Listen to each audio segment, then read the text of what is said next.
네, 시작하겠습니다. 네, 안녕하세요.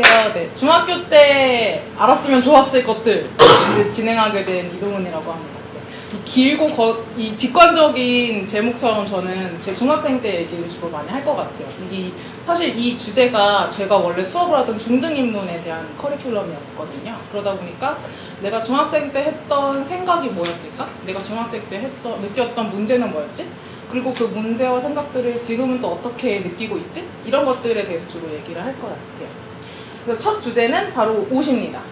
옷 다들 뭔가 좀 관심사도 다들 있고 뭔가 익숙하고 맨날 입는 것들이죠.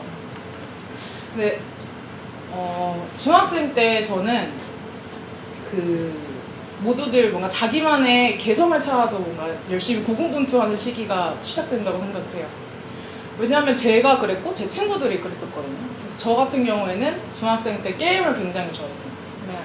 그냥 PC방 가서 맨날 게임하고 막 친구들이랑 그랬었거든요. 근데 저랑 같이 가는 친구 중 한 명이 또 저랑 다른 취미를 또 하나 가지고 있었는데, 저 같은 경우는 약간 희귀한 음악을 들으면서 되게 만족을 하는 편이었고, 제 친구는 옷을 찾아 입는 걸로 굉장히 만족을 하는 친구였어요. 그래서 뭐 시험 끝날 때면 저를 붙들고 그 지하 3가를 막 몇 바퀴를 돌면서 옷을 막 내가 원하는 스타일의 옷을 살 때까지 그리고 돌고 그래야 만족을 하는 친구였거든요. 내가 원하는 스타일의 옷을 입고 그리고 그것을 찾아서 사람들한테 딱 보여줄 때 그게 자기를 가장 잘 표현해주는 순간이었어요, 그 친구에게. 근데 중학생 때였잖아요. 이제 중학생 때 혹시 다들 기억나시나요? 여기서는 초등학생과 중학생 때 가장 큰 차이점이 어떤 거라고 생각을 하세요? 뭐 등교 시간도 있을 수 있겠고, 그리고 뭐 수업 시간도 늘어난 것도 있을 수 있겠는데, 저는 가장 큰 차이가 바로 교복이라고 생각을 합니다. 여기서는 교복을 안 입으신 분들도 대부분이어서 이 말이 유효할지 모르겠지만 저 때는 입었기 때문에. 그래서 교복을 입고 처음에 딱 등교를 하면 모두 같은 반 안에 똑같은 교복을 입고 다 앉아있죠. 그 교복 위에 다른 거는 명찰밖에 없어요. 명찰 위에 새겨진 제 이름 말이에요. 이름도 뭐 색깔이 다르거나 뭐 학년 구분하기 위해서 색깔을 다르게 하거든요. 뭐 그런 거 말고는 저를 보여주는 게 아무것도 없는 거예요. 학번 말고는 저의 아무런 아이덴티티가 없죠. 그런데 그러다 보니까 오히려 중학생 때 더 옷에 집중하게 되는 게 아닐까. 왜냐면 그때 떠올려보면 학원 갈 때, 뭐 수련회 갈 때, 수학여행 갈 때, 뭐 체육대회 할 때 약간 좀 신경 써서 더 입고 막 그러잖아요. 그런 것들 때문에 제 친구가 더 옷에 뭔가 원하는 옷을 찾으려고 노력을 했죠. 근데 여기서 안타까운 일이 하나 발생하게 되는데, 친구가 지하상가로 돈다고 했잖아요. 다른 친구들도 모두 지하상가를 도는 것 같아요. 그래서 옷을 입고 딱 가면 뭔가 비슷한 옷은 또 꼭 하나 있는 거예요, 반에 또. 그래서 그 친구는 내 개성을 찾으려고 노력을 했는데, 노력을 하면 할수록 주변하고 더 비슷해지는 그런 안타까운 현상이 벌어지고 만 겁니다. 그래서 해주시겠어요? 한 번쯤 보셨을 수도 있고 아닐 수도 있겠어요. 요즘에 이게 유행하는 스타일인데 뭐냐면, 구찌의 굵은 리본을 가지고 이제 이런 카피 제품이 막 만들어지기 시작하는 거예요. 근데 보면 다 비슷해요. 자, 봐보세요. 저기요? 네. 자, 이것도 뭔가 굵은 리본이 달려있고, 이게 원래 원본인데 이거의 카피 제품이 이렇게 만들어지고 있는 거예요. 그리고 또 다른 게, 이런 비스티의 모양도 모두 보셨죠? 이렇게 뭔가 짧은 상의, 원피스 같은? 근데 보시면 같은 옷 위에 뭔가 패턴만 다른 그런 느낌이 어디선가 많이 본 듯한 그런 느낌을 많이 주죠. 그리고 공대생 체크셔츠라고 하죠. 가장 무난하고 뭔가 다들 하나씩 가지고 있었을 법한? 네. 그리고 제 때는 뭐가 또 유행을 했냐면 그 아디다스 바람막이 기억하시나요?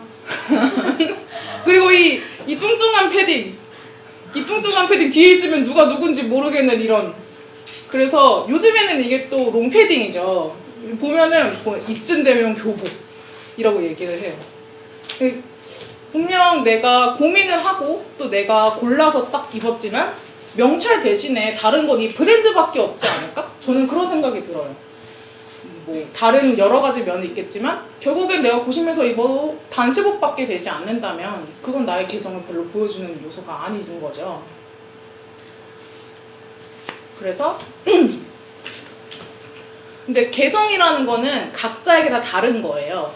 그래서 그러다 보니까 뭐 개성이 뭐예요? 이렇게 물어보면 약간 제 개성은 약간 이렇게 머뭇하게 되는 것 같아요. 그래서 그때 중학생 때 내가 뭐가 나만의 무언가가 뭘까 고민을 했을 때 고민을 하던 와중에 이미 벌써 내 무언가를 발견한 친구들이 있었어요. 그 친구들의 특징은 무엇이었냐? 바로 돈이었는데 그 비싼 옷을 입고 딱 나타나는 순간 그 명품 로고에 박혀있는 미용에 뭔가 내가 입은 옷은 다 막 초라해지고 뭔가 약간 내가 다 옷을 못 입은 것 그런 느낌을 받았었거든요.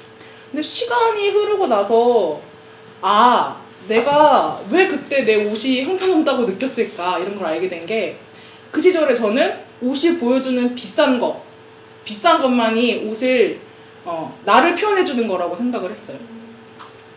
그래서 제가 이 사실을 알고 좀 깜짝 놀랐던 게 내가 이렇게 속물이었나? 이렇게 비싼 것만 밝히는 그런 형편없는 사람이었나? 왜냐면 저는 비싼 것도 좋다고 생각하지만 그것만을 밝히진 않았거든요. 그런 사람도 되고 싶지 않았고. 그래서 비싼 것이라는 가치는 그때 알았죠. 내가 뭘 소중하게 생각하는지, 내가 뭘 중요하게 생각하는지 이런 것들은 약간 뭉개버리는 가치가 아닐까? 분명히 하나의 가치이기도 하지만 그리고 그렇죠. 그래서 내가 비싼 것에 대해서 옷을 가치 부여를 하는 순간 그게 정말 나를 표현하는 거라고 생각을 했다면 비싼 것 아니고 다른 것이 나를 표현해주는 무언가가 될 수 있지 않을까? 이렇게 생각을 했어요. 그래서 옷에 비싼 것 말고 어떤 가치가 또 담을 수 있을까? 그런 것들에 대해서 이제 좀 알아보기 시작했죠. 그래서 몇 가지 보여드리려고 해요. 네. 한 디자이너를 소개를 해드리려고 해요. 이분인데요. 이분은 캐서린 햄릿이라고 하는 영국의 한 디자이너예요. 그래서 이분은 옷을 디자인할 때 당시 그 패션계의 화려하고 막 뭔가 엘레강스한 분위기에 뭔가 염증을 느껴서 이 심플하게 옷에 슬로건을 딱 박히게 입은 처음 이걸 만든 사람이에요. 그래서 직접 자기가 원하는 문구를 새겨서 슬로건은 티셔츠라는 걸 만들었죠. 근데 이 티셔츠가 이제 유명하게 된 계기가 있는데 이제 84년에 무슨 일이 일어나냐면 핵무기 설치에 대해서 다들 이제 막 세계적으로 논란이 일어나고 있었어요. 그러다 보니까 세계 각지에서도 핵무기 반대라는 평화 시위도 많이 일어나고 있었고요. 근데 그 캐서린 햄릿은 이 평화운동에 자기도 가담을 하기 위해서 이게 무슨 뜻이냐면 영국인의 58%가 퍼싱 미사일을 반대한다라는 건데 퍼싱 미사일이 그때 당시 영국에서 막 설치를 하려고 했던 핵무기거든요.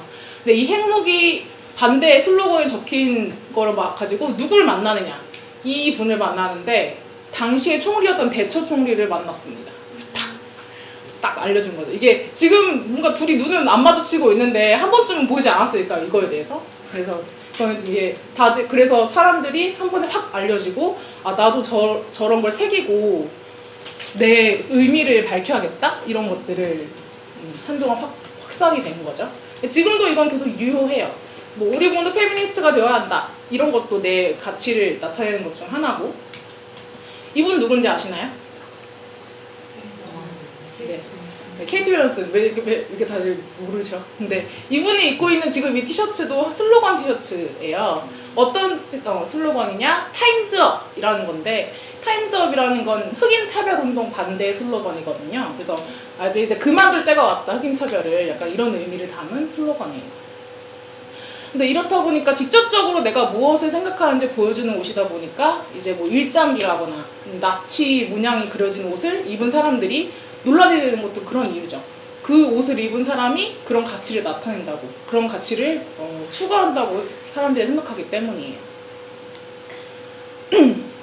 근데 이렇게 직접적으로 뭔가 나를 보여주는 거 말고도 이제 여러 가지 다른 요소들이 있을 수 있을 것 같아요. 예를 들면 환경을 생각하는 사람들은 이런 슬로건뿐만이 아니라 옷의 소재 가지고도 여러 가지 질문을 던질 수 있죠. 면의 원재료인 모카솜이 재배를 할 때 너무 많은 농약을 쓰지 않았을까? 아니면 청바지 만들 때 만든 염료가 환경에 너무 나쁜 영향을 주지 않을까? 실제로 이제 자라라든지 H&M 이런 브랜드에서 외주를 주는 옷의 업체들 있잖아요. 그 업체들이 방글라데시아나 보통 이런 나라에 있는데 굉장히 그것이 더럽고 되게 뭔가 혐오 시설처럼 느껴져요. 그 공간들이. 실제로 사진을 보시면 굉장히 충격적인 것들이 많죠. 또 무엇이 있냐면 이런 환경을 생각했을 때 폐기되는 천들을 가지고 이제 이렇게 다시 업사이클링 조각보처럼 만들어서 디자인된 옷을 산다던가 아니면 찢어진 소방호스 있잖아요. 그 소방호스로 이제 소방호스가 찢어지면 이제 물이 새서 못 쓰니까 그 소방호스로 이제 만들어서 그 튼튼함을 더해서 기능성으로 만든 그런 가방도 있고요. 그리고 하나 더 보여드리면 이 되게 화려하잖아요. 보통 모피나 이런 걸로 보통 이런 옷을 만드는데 사실 여기 안에 이 사진 안에 있는 모든 것들은 가짜 털, 페이크 펄로 만든 거예요. 그래서 동물 살생을 줄이기 위해서 페이크 펄을 쓰거나 페이크 레더를 쓰거나 그게 훨씬 더 요즘엔 뒤로 더 좋다고 얘기를 하고 실제로 버버리 같은 명품 브랜드에서도 더 이상 동물 가죽을 쓰지 않겠다 이런 선언을 했다고도 해요. 그리고 요즘 말이 많은 탈코르셋도 하나의 가치가 될 수 있죠. 오랜 역사 동안 여성에게는 뭔가 옷이 섹스 어필의 요소로 하나로 이제 이용이 됐어요. 주로 잘록한 허리와 풍만한 가슴. 그런데 이런 신체 성적인 소비에 반대하고 그리고 성별에 관계없는 신체에 대한 개념으로 남녀 상관없는 유니섹스 옷이 많이 만들어지고 있습니다. 뿐만 아니라 이제 고정적인 신체에 대한 개념을 편견을 깨기 위해서 이런 다양한 체형을 고려한 옷들도 많이 만들어지고 있고요. 그래서 이런 다양한 가치들이 옷에 담길 수 있다는 것을 지금 알았는데 사실 이제 저는 제 친구가 그 똑같은 옷을 항상 입고 오는 걸 보면서 굉장히 안타까웠거든요. 그리고 나라면 안 그럴 텐데 막 속으로는 이런 생각도 하고 근데 지금 또 돌이켜보면 그때는 그런 게 당연히 힘들지 않았을까? 내가 어떤 가치를 좋아하는지도 잘 모르고 그리고 내가 어떤 가치를 추구하는지도 계속해서 바뀌고 그러다 보니까 내가 오늘 사는 옷들이 쉽게 유행의 선상 위에 있는 거죠, 결국에는. 그래서 조금 친구를 이해하게 되기도 하는 반면 그리고 또 한편으로 후회도 하고 있어요. 나는 왜 그렇게 아무렇지 않은 척 굴었을까? 왜냐면은 사실 가치를 담아서 옷을 입는다고 굉장히 힘들거든요. 쉽지 않은 일이고요, 실제로. 그러니까 친구는 사실 계속해서 고민을 하면서 어떻게 하면 나를 드러내는 옷을 입을 수 있을까 연습을 해왔던 거라는 걸 이제는 알 수 있을 것 같아요. 그래서 저도 이제 어쩌면 이제 그렇게 옷 입기를 시도하는 방법으로 가야 할 것 같은데 저처럼 고민을 하고 있거나 아니면 어떻게 나를 드러내는 것에 대해서 고민하고 있는 사람들에게 저는 내가 어떤 가치를 추구하는가, 내가 어떤 것을 좋아하고 어떤 것을 소중하게 생각하는가부터 먼저 대답하는 것이 시작이라고 생각합니다.